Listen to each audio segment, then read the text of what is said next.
All right, howdy. Welcome back to the 2023 edition of the AddictedMotors YouTube channel.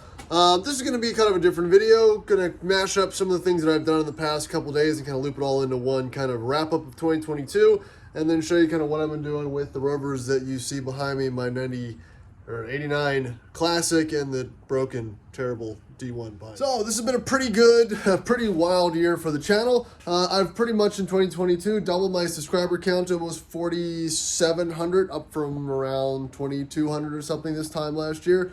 And we've added and gone through a whole lot of different cars. I can just try to name a couple. We started buying junk off auctions. So I think we had the white Sport, we had the white 2006 LR3, we had the whole, the 06 Silver Supercharged, 4 broken discos, one made with a bad motor. I sold my 5-speed D1, we sold another 5-speed D1, I bought that 5-speed D1, I bought my L322 Supercharged, and probably sold a couple other things. I can't even remember. This is too much. I don't really write all this stuff down. What else? We fixed the floors on the 89 Classic, which is huge. That's probably the biggest accomplishment this year for me as far as learning a new hobby, learning a new skill. Well, I'm not really skilled at learning how to break things and just go ahead and go for it. We just, to finish off the year, bought that D1, which is pretty terrible. Oh yeah, we sold the Macan in favor of the XC90 for Cindy. I had a kid, so Max is now a part of the channel as far as taking up most of my time and eliminating all my free time. We went up and did Rovers at Wintergreen. We did Mar out at Pearl's Pond with the LR3. We've bought and sold a whole bunch of other cars through the time period. We've lost some friends as far as, well, friends' trucks. If you have died, well, check out RVA Rover's channel for that. Bought and sold Andy's Supercharged. I mean, there's just been a whole lot. There's a lot on this channel. I feel like a lot of people that come to the channel might see 1 or 2 videos. I've got like 500 videos of various different cars. It's not all Land Rovers. Do some old Mercedes, BMWs, the 911. Haven't done a whole lot of content on this year. It's been doing a lot of sitting, but big year for the 911 too. We pulled the transmission out, checked the IMS, and it was fine. It was the dual row upgraded one, so nothing to worry about there. So like I said, obviously pretty fun, big year for YouTube. Again, I appreciate everyone's support, comments, and following along. Make sure you check out my Instagram, AddictedMotors, and then Addicted Rovers. That's my other Instagram where we're just doing pretty much old Rover magazines as far as old content, Camel Trophy stuff. I actually talked to a couple of guys that participated in some of the Camel Trophies. They sent me some pictures, so that content is now also in there. But this year, we're going to continue working on the Classic. We're going to continue working on the D1. We're going to hopefully pick up that low mileage, one owner 50,000 mile P38. So that's exciting. We're still waiting for CarMax. They're taking forever and trying to really screw us over on the state inspection. Mike's going to put the ARB on the L322, which would be the first one that I've ever seen in the country, so that's exciting.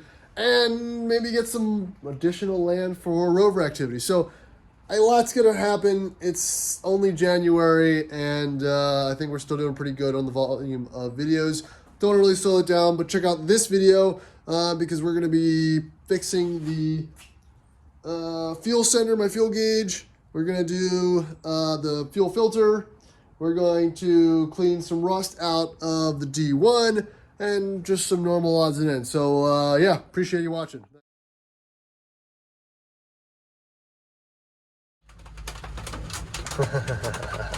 Well, it happened. I'm in gear, or I was in gear. And now I'm not in gear, and it's raining and I'm in the middle of the road. I heard a little poppy poo. And now I got nothing. Oh. Huh. Oh, no. All right, back for a legitimately quick video on my fuel sender replacement. I just replaced it, and I'm going to do the fuel filter as well. I'll drop a clip of what the old one looked like when I dumped it out. Change your fuel filters, kids. That's That's not great. Oh yeah, yummy, yummy. Let's get it all out. Disgusting. Super simple when I have my frunk open. Bam, easy access. I never rivet it back in. Pop it open, do what you gotta do and move on. Done. So that's in place. It doesn't look like it's completely in there, so we'll have to test to make sure it's not leaking. And then good to go. It took 5 minutes. So if your gas gauge isn't working, it's definitely the sender arm. Usually it's just old, rusted and whatnot. Fuel filter, knocked it out real quick, so let's just check it once I get this buttoned up. All right, moment of truth. Let's keep an eye on that gas gauge. All right, so it is moving. So for the first time ever since I've owned the vehicle, and probably since the first time in even longer portion, the gas light is not on.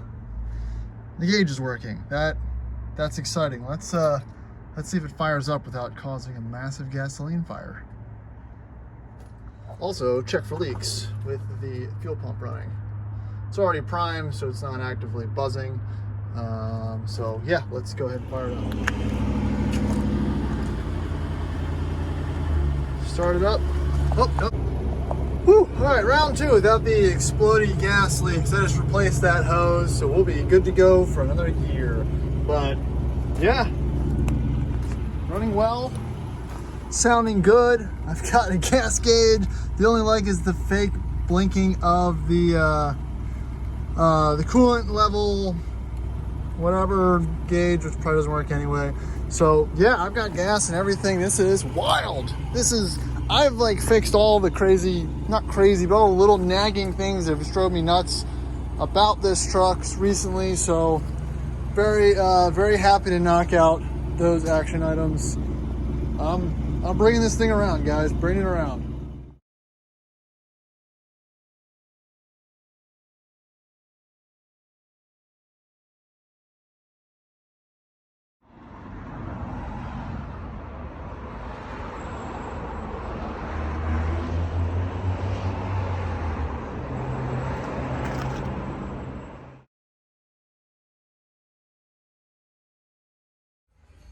All right. Well, I thought I got lucky on my turd green disco, but I can't escape it. It looks like someone cut out half of this kind of sound barrier padding shit, but not enough of it. So I got to rip that out. Remember, if you buy a disco, pull all the carpets out and the headliner. That's the only way you know how bad of a decision you made.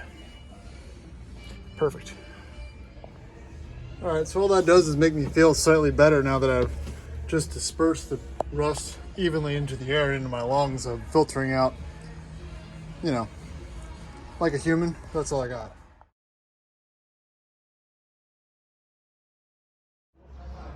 All right, guys, this is how to fix rust in 30 seconds. Find the rust. And that's it. It's fixed. It's done. Call it a day. Tips.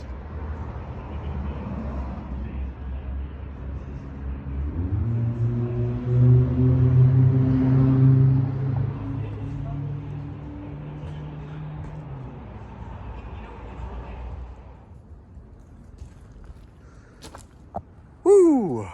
All right, welcome back to the channel. It is many days later, and I have done nothing else on the discos since last Thursday. Just other things have come up. This is just not high enough for priority. But what I've got here is my AddictedMotors tune-up kit. We're going to check the check engine light. We put some fuel system treatment in it. We're going to clean the mass airflow sensor and put some fuel sensor treatment in the Classic because there was basically mud in the fuel filter. So let's just do that. Maybe we can see what codes it is. Maybe it's a 94. Maybe it's not even OBD2. I don't even know. Excellent. Can't wait. I should get, why is this so hard? A sponsorship. And that doesn't fit, but it fits up there. From Gum Out and Seafoam for keeping my cars alive. Come here. Thank you. And that's it. Fixed all my problems. Nothing else to worry about. Good to go. And then I turn around and I want to hate it, but it's a good looking truck. I can't hate it. You know, it's gonna need a transmission or at least a throwout bearing or something. But don't worry, I already ordered like $500 worth of snorkel and rear mud flaps and other stuff. It's steering stabilizer. You know, stuff I probably really didn't need. Oh look, it's oh yeah, it started kind of pissing power steering fluid because it's a Land Rover. Let's just go ahead and, yeah, you know what? Is it really? Oh, thank God it's not like a D2 where that is electric.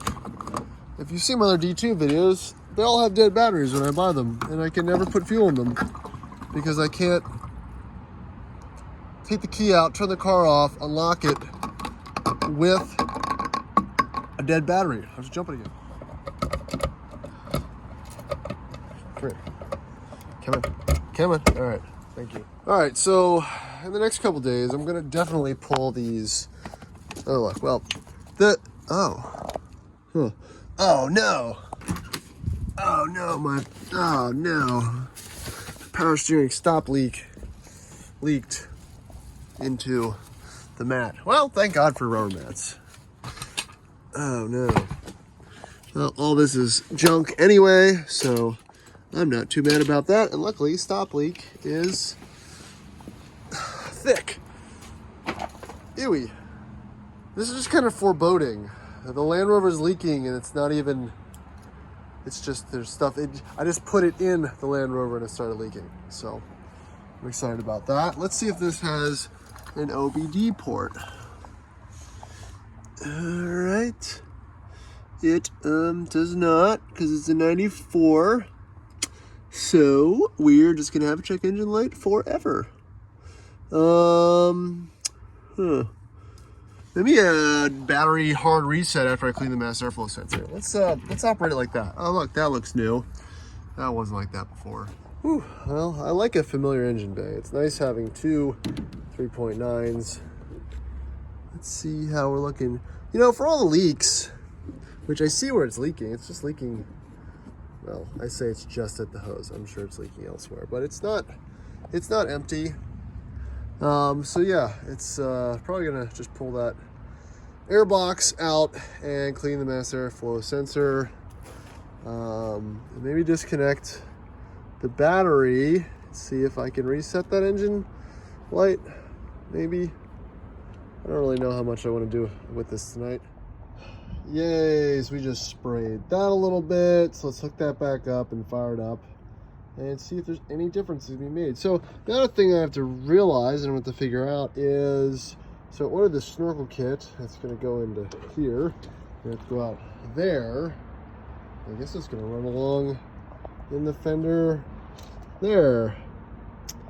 You know, I probably have to cut the fender more. This is exciting. Oh boy. Alrighty.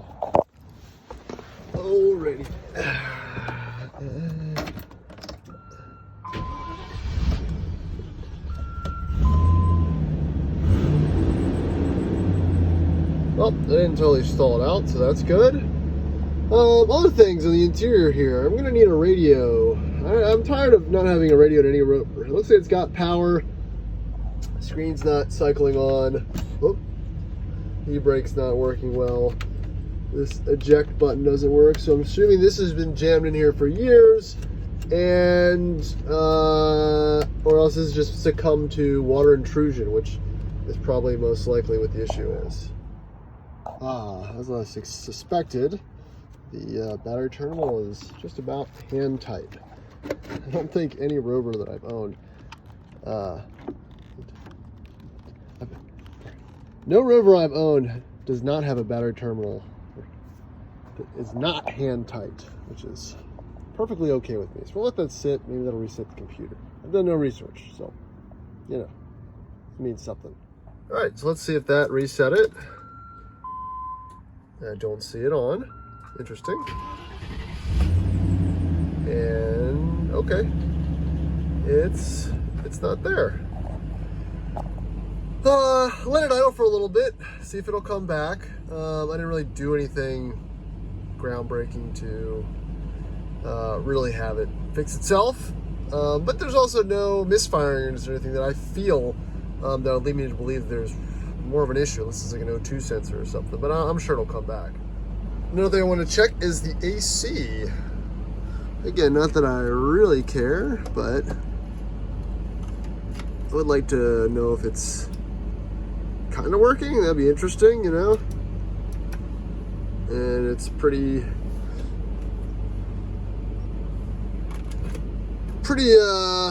not cold. I hear the compressor. Shouldn't take that long.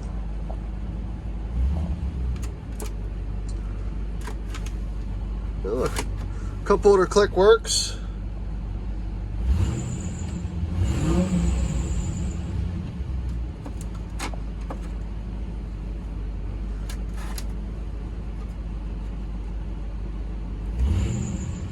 And I'm gonna say it's a negative on the AC.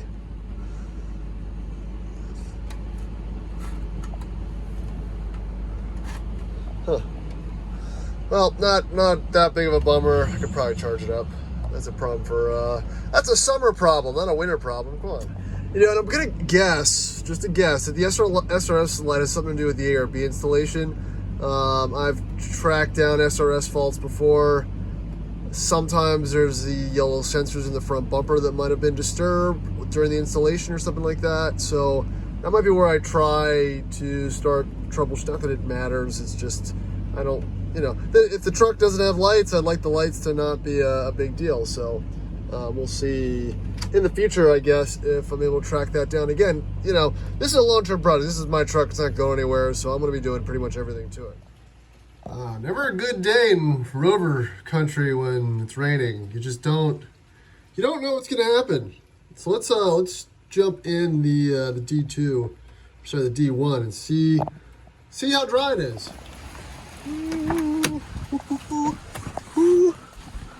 Okay, so if you remember, I recently removed the headliner because it was gross. And again, this goes to my theory is you should remove all headliners of all D1s because they're mostly all gross. So here's my first problem. And I think because the water's rolling like down the roof, it's not an issue, but this is kind of JB welded. So I was noticing there was water pooling up on the driver's seat. But so far not bad. I feel the carpets, they don't feel wet. Let's check the driver's seat. All right, the first victim coming from unknown. I don't really know where this is coming from. Oh, man, stripping down there. Oh no, stripping down there. It's a weird, I